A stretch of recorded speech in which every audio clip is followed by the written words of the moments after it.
Why the Celtics' latest roster move hints at something bigger than you think. The JD Davison cut isn't just a minor roster tweak, it's a smoke signal. A calculated move that signals the Celtics are quietly preparing for something massive behind the scenes. On paper, dropping Davison seems like a routine cap decision.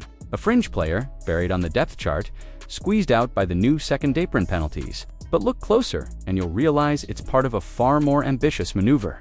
Boston didn't just shed salary. They created space, flexibility, optionality, and not just financially. Since June, the Celtics have made a string of moves that, to the casual fan, look like a team reluctantly dismantling parts of a title core.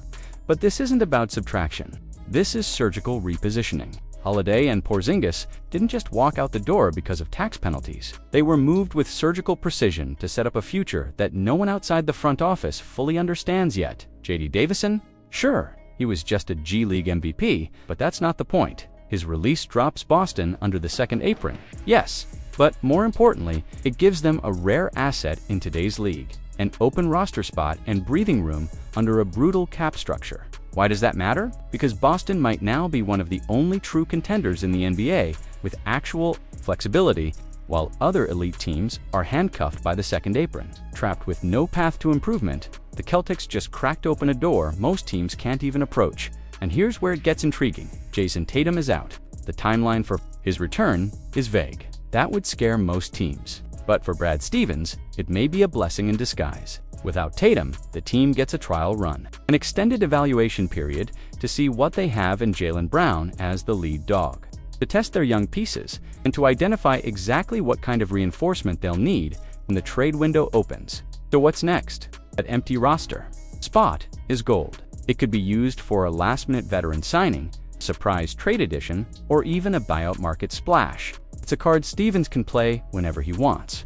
And with other top teams like Milwaukee and Miami boxed in financially, Boston just gave itself a crucial edge. This isn't about Davison. It's about positioning, strategy, timing.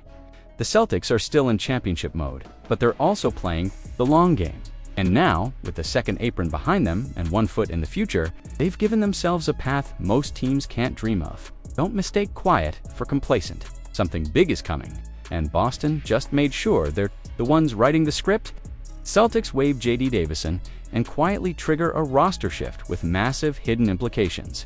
The Celtics just made a move that barely made a ripple on the surface, but beneath it, there's a far more explosive shift taking shape. Waiving JD Davison might look like a routine decision to clear a back-end roster spot, but in reality, it could be the first domino in a series of subtle, strategic maneuvers that reshape how Boston builds its depth and possibly how it approaches a season where Jayson Tatum could miss serious time. Here's what's not being said. Davison was not just a G League standout. He was the face of Boston's developmental system, the MVP of the G League, the engine behind Maine's playoff run. The Celtics gave him a third straight two-way deal, almost unheard of, and kept him on even when his NBA production lagged. Behind this was Brad Stevens' first draft pick to actually put on a Celtics jersey. And still, they cut him 5 months before his contract guarantee date. That doesn't happen without a bigger plan in motion.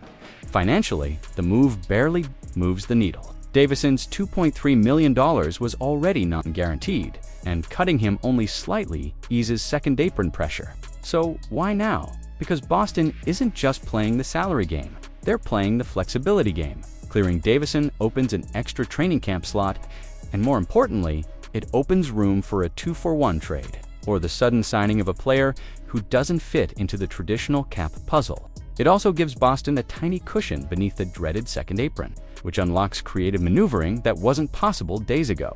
They can now legally aggregate salaries in trades and potentially duck some of the harshest penalties that would otherwise freeze their roster at 14. This isn't about Davison's numbers.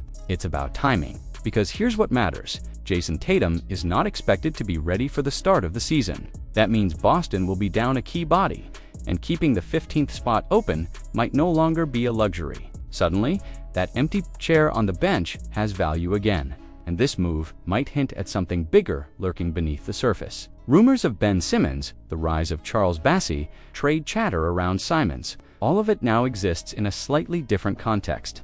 If Boston finds a 2-for-1 deal or needs to take a flyer on a young big, this roster opening is the gateway. There's also another layer of irony. JD Davison is still eligible for a fourth two-way deal under a revised rule that Jayson Tatum himself pushed for, and yet Boston let him walk into a market where half the league, from Memphis to Miami, could scoop him up. The message here: Boston is prioritizing versatility over loyalty, playoff depth over potential, and they may be preparing for something even fans haven't imagined yet. A reshaped bench, a future trade, or maybe, just maybe, a blockbuster shift in strategy while the rest of the NBA is still trying to guess what comes next. This is not just a waived player. This is the first crack in a deeper shift, and the Celtics just showed us where their chessboard really begins. Celtics fans are bracing for impact, yet few grasp the full magnitude of what might be coming. The league has already felt tremors from Boston's relentless battle with the second apron, but the aftershock that could truly jolt the NBA landscape is the potential exit of Sam Hauser. And the smartest front offices are watching every ledger line to see how Brad Stevens plays the next move. Hauser's contract looks modest at first glance, yet in the new collective bargaining reality, every dollar snowballs. By unloading his escalating salary now, Boston could dodge millions in repeater penalties that quietly siphon flexibility from future seasons. Those savings are not just bookkeeping tricks. They are oxygen for mid-season buyouts, room for a targeted trade exception, and leverage when the next disgruntled star surveys title-ready destinations. The numbers alone are persuasive, but strategy runs deeper. Hauser's movement, shooting drags entire defenses out of the paint, opening extra lanes for Jayson Tatum isolation counters and Derek White's sneaky drives. That gravity makes him attractive to rival contenders desperate for three-point volume without sacrificing spacing.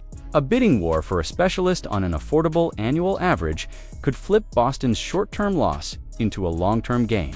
If Stevens extracts a lightly protected first or an ascending rookie-scale defender who fits the timeline, there is also the calendar to consider. CBA mechanics reset after July 1, 2026, and shedding salary this season keeps Boston under punitive thresholds that would otherwise lock the front office out of the trade market during that crucial window. Moving Hauser now preserves optionality without ripping the heart out of the roster, because internal analytics staff believes sophomore guard Jordan Walsh can replicate a meaningful slice of wing defense, while newly signed veteran sharpshooter Devonte Graham profiles as a catch-and-shoot insurance policy.